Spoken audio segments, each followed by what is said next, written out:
さんこんにちは。日本語耳のマリエです。このポッドキャストでは皆さんの耳を日本語耳にするためにいろいろなことを自然な日本語で話していきます。トランスクリプトと英訳はウェブサイトにあります。ぜひチェックしてみてください。今日のトピックは昭和、平成、令和の違いです。日本語耳ポッドキャスト。皆さん、明治、大正、昭和、平成、令和、このような言葉を聞いたことありますか？これらは元号っていうもので、日本では西暦だけじゃなくて和暦といって、こういう元号を使った年の数え方があります。今は西暦だと2026年ですが、和暦だと令和8年です。日本では西暦を使うこともあるし、和暦を使うこともあるんですけど、書類とか生まれ年の話をするときには和暦を使うことが多いです。例えば、なんか申込書みたいなの書いてるとするじゃないですか。生年月日の欄に M、T、S、H、R って書いてあったら、それは M が明治、T が大正、S が昭和、H が平成、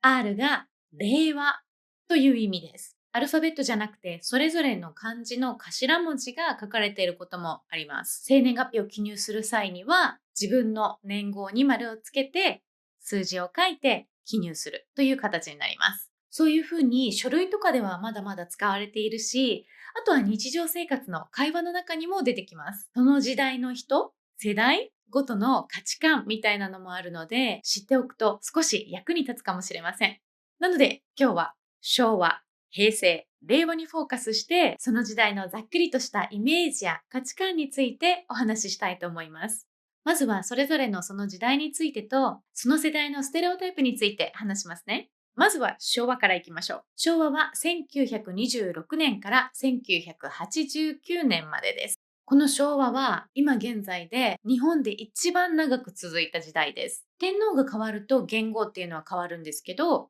この昭和天皇が結構若い時、具体的に言うと25歳で天皇になって昭和という時代が始まりました。昭和天皇が87歳でお亡くなりになるまでこの時代は続きました。この時代はまず長いし、戦争があったり、その後には高度経済成長期といって日本の経済がすごく成長した時期があったり、いろいろなことがあったので一言にはちょっとまとめづらいんですけど、よく言われているのが根性、努力、我慢の世代です。辛くてもやめないとか、もう会社のために生きる。ミスしたら怒鳴られたり殴られたりするのは当たり前。このような価値観が強い時代です。怒鳴るとか殴るとか、今だったらちょっと完全にアウトじゃないか、みたいなことも、この時代は根性を鍛えるということで、一応良しとされていました。我慢が美徳。辛いことをしてこそ成長できる。というような考えを持っている人がとても多かった時代です。大変な時代だなって思うんですけど、でもその分、我慢強い人が多い。責任感が強い人が多い。物事を最後までやり抜ける人が多い。そして礼儀正しい、礼儀を大切にする人が多い。というようなすごく尊敬できる部分。私たちも少し見習わなきゃいけないような部分。そういう部分をたくさん持っているのが昭和世代の人です。昭和の次は平成です。平成は1989年から2019年まで30年間続いた時代です。バブル崩壊から始まって不景気、就職氷河期というような社会の不安定さを何度も経験したような世代なので、昭和の会社のために生きるという価値観を見て育ちながらも、これって本当にいいの？本当に大丈夫なの？こんなに頑張っても報われないんじゃないの？というような思いを持ち始めた世代と言われています。あと、平成世代はアナログとデジタルの両方を知っている世代です。子供の頃は何もないところからポケベルとかが出てきて、あとはガラケーというのも出てきました。で、大人になってからスマホが出てきて、SNS とかが広がって、というような感じで、ネットが全くない時代も知っているし、ネットが当たり前の時代も知っている。そういう世代です。平成世代でよく言われるのが、空気を読む世代だ。あとはバランスを重視する世代だと言われます。あまり目立ちすぎない。協調性を大切にする。上の人にも下の人にも気を使う。あとは安定志向で堅実というような特徴があると言われています。そして今現在の令和。令和は2019年から始まった今まさに続いている時代ですね。これはまさにデジタルネイティブ世代です。令和世代っていう言葉は実は平成の後半に生まれている人もちょっと合わせて Z 世代みたいな意味で使われることも多くて、その言葉の使い方が正しいかどうかっていうのはちょっと別にして、そういう意味で使われることもあります。この令和世代は昭和や平成とはちょっと変わって、我慢して当たり前とか、みんなと一緒で安心っていうような考えは結構少なくなってきて、自分はどうしたいのかということを大切にする傾向が強いと言われています。昭和みたいに我慢しないし、平成みたいに空気読みすぎないし、だから令和世代は自分軸の世代だと言われます。自分のメンタルを大切にするし、あとはコスパとかタイパを重視する人が多いです。コスパというのはコストパフォーマンスのことで、タイパというのはタイムパフォーマンスのことです。効率的にお金を使いたい。効率的に時間を使いたい。そういうような考え方です。我慢するよりも自分のメンタルを大切にするというような令和世代は、ちょっと昭和世代から見たら、我慢もできないなんて根性がないねって思われがちではあるんですけど、でもその分自分の気持ちを大切にすることが上手。多様性への理解がすごく自然。あとは効率性を考えるのが得意。というような、これからの時代には本当に必要になってくるような大切な強みをたくさん持っている世代です。どうですか？皆さんはどの世代に当てはまりますか？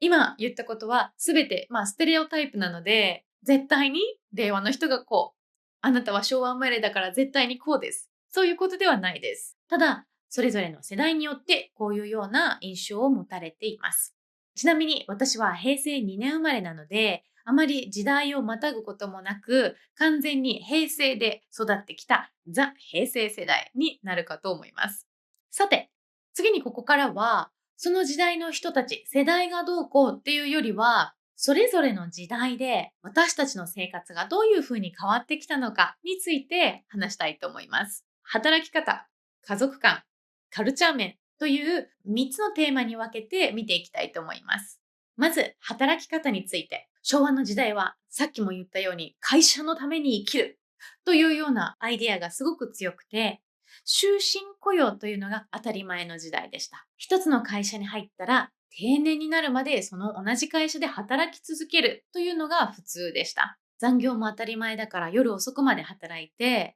場合によっては週末も仕事をする。それが頑張ってる証拠だっていうような時代でした。会社を辞めたり転職をするっていうことはもうすごく大事で、転職を繰り返すのも一つの場所で頑張り続けられない人と思われることがあって、あまりいいことだと思われていなかったようです。でも、バブルが崩壊して平成になると会社への忠誠心みたいなのがだいぶ揺らいできてしまって、現実的な考え方をする人が増えたので、とりあえず安定した会社に入る、安定した職に就くというのが理想とされるようになりました。その一方で、正社員だけじゃなくて派遣社員とかそういうふうに働き方が少しずつ多様化してきた。転職に対する考え方もだんだん悪いものではなくなってきて、転職をする人も増えてきた。そんな感じの時代です。そして令和。これはもう完全に働き方が変わった時代ですね。リモートワークとか副業とかフリーランス、個人事業主っていう人がどんどんと増えてきて、会社員じゃなきゃダメっていう価値観はもうなくなって、自分に合った働き方を選ぶというのがスタンダードになってきてます。最近子供が将来なりたい職業ランキングには YouTuber が常に上位に入ってきていますね。ワークライフバランスっていうのも日本語でもどんどん使われるようになってきました。働き方だけを見ても時代に合わせてどんどん変わってきたっていうのがわかるかと思います。次に家族観について考えてみましょう。昭和の時代は男は外で働く、女は中で家を守るという考えが当たり前でした。結婚したら女性は寿退社なんて言って会社を辞めて、そして専業主婦になって家事、子育ては女性がやるものというふうに考えられていました。おじいちゃんおばあちゃんとかと一緒に住むような2世帯3世帯で一緒に住むような家庭もとても多かったです。そして離婚はまだまだタブー視されていた時代です。夫婦間がうまくいかなくても我慢してとりあえず家庭を守るっていう考え方が主流でした。ちなみに皆さん、サザエさんっていうアニメ知ってますか？これは昭和21年から続いている国民的アニメなんですけど、まさに昭和の家族像というのがそのまんま描かれているようなアニメです。平成になると少しモダンな感じになってきて、共働きの家庭が増えました。女性も社会進出するようになって、女性が働くのも当たり前っていうような雰囲気になってきました。ただ、女性が働きに出るようになったにもかかわらず、家事とか子育てっていうのはまだまだ女性がやることというふうに思われていて、